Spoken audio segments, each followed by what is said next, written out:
Hello and welcome to the third of my behaviour management CPD films. This one is about how to get your learners to listen and to listen quickly, particularly when you're giving a set of instructions or you want them to change from one task to another. Now, we need our learners, whether they're in reception or whether they're in FE, to have good listening skills. I'm going to give you a new catchphrase. I'm thinking hard about catchphrases for each of my films because, my goodness, they really help when you're under pressure.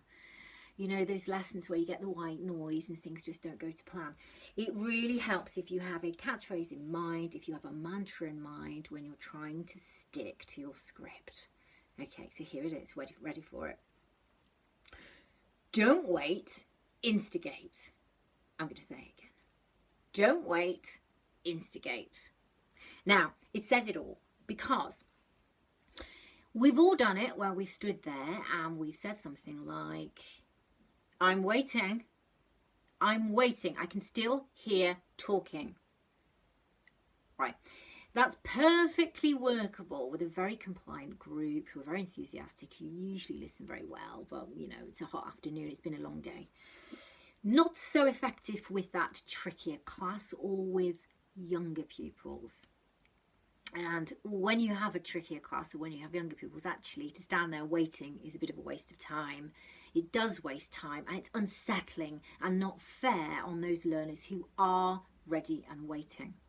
It can create quite a negative vibe as well if you're standing there nagging away. It looks like you don't have control. Smoke and mirrors, we don't want anything, or we never want to look like we don't have control. So those teachers I observe who make it happen, who instigate listening, who instigate silence, ready for them to speak, have far greater and swifter uptake. And that's what we want. Okay, so here are my series of strategies, and I've got to think these through to get them exactly the right order because that's terribly important. First things first, give them the heads up that in about 5 minutes, 10 minutes, you're going to need them to put everything down and to listen to you. And do that about 5 or 10 minutes beforehand so they know it's coming. Secondly, sell what it is you're going to be telling them. Like this. In about 5 or 10 minutes, I'm going to be explaining how we're going to be putting our models together. And that's the very exciting moment for us. We've all been waiting to do that. So in about 10 minutes, I'm going to be explaining that vital next step. Okay, just sell it. So you're saying to them, I'm going to be stopping you soon for something that's very important for you to listen to, that you're going to want to hear. And it just gets them in the right frame of mind. Next, when it becomes time for them to listen, so you know right now I need to give them instructions for the next task. You need to cue them in.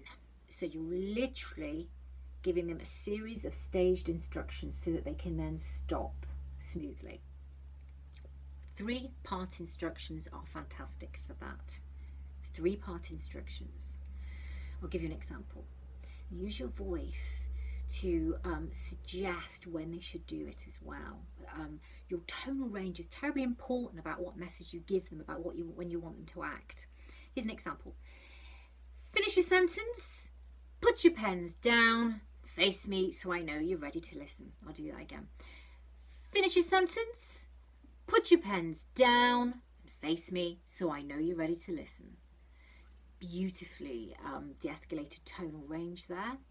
It's a set of 3 that are physical and visual. Learners love those.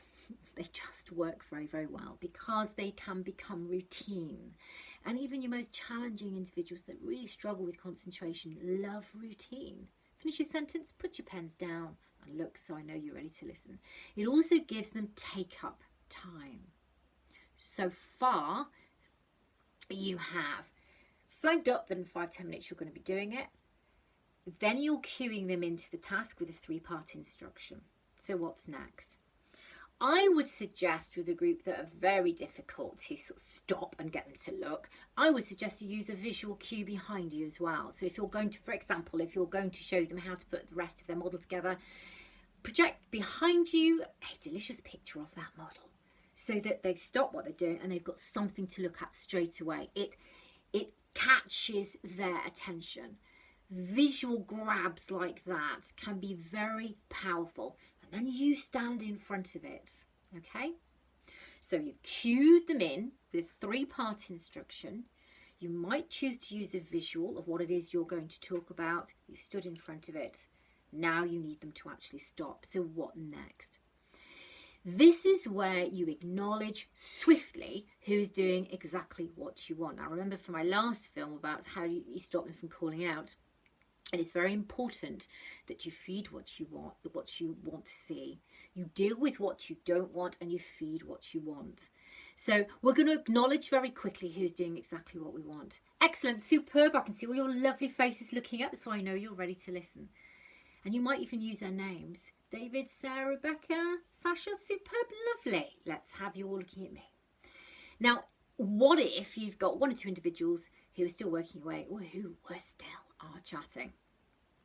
Remember, you don't want to feed it. You don't want to turn everybody's attention onto them. That makes them centre stage.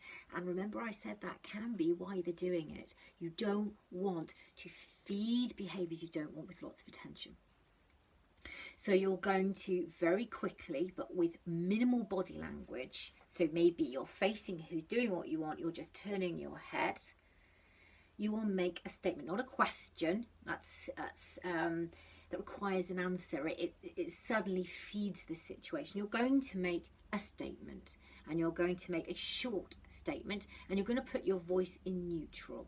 All of those techniques, which I will explore a bit further in another film, are designed to not feed a behaviour but to simply deal with it. So you're turning, you're going to use the needs of your group, like I explained in the last film. You see there? We're waiting for you. You could use their names. David, Sasha, we're waiting for you. Okay, lovely. Now then.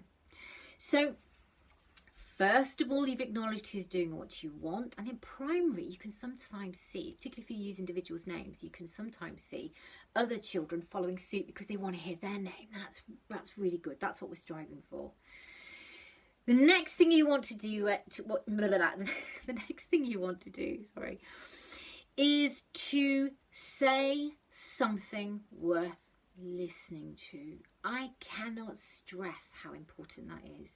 If you've done all this groundwork of building up, of getting a visual, of cueing them in, making a statement, acknowledging what you want, dealing with who isn't, and using the needs of the group. For example, we're all waiting. You're keeping us waiting, right? And then you turn to your group and you say a nag. I'm still waiting. Some of you still haven't finished. You don't say anything that's actually worth listening to. You ruin the moment. Don't do that. And don't pause for too long either. They'll fill the void. They'll start talking again. So, and I feel a video text coming on here. Say something worth listening to. Have a grabber, have a seller, have something that makes them listen. I found, and many teachers who I've observed have used this technique well, I found that if you say something positive, it's an attention grabber. Now, I've seen some fantastic work today. I'm going to use 2 examples that I've seen, and you might have 2 examples, because very often when you're stopping them and getting them to look at you, it's to give feedback. So to have something, a piece of work that you've noted that's particularly good, or an example like that ready, something that they want to listen to that grabs their attention, can yield better results.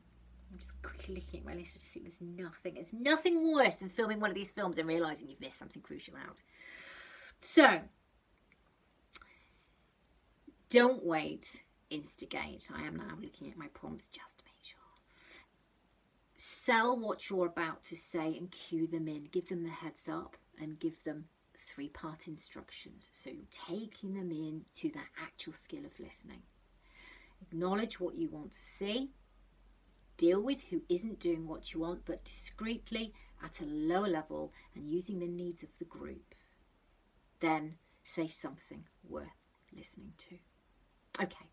Let me know how you get on. Don't forget to subscribe so that you pick up the next film.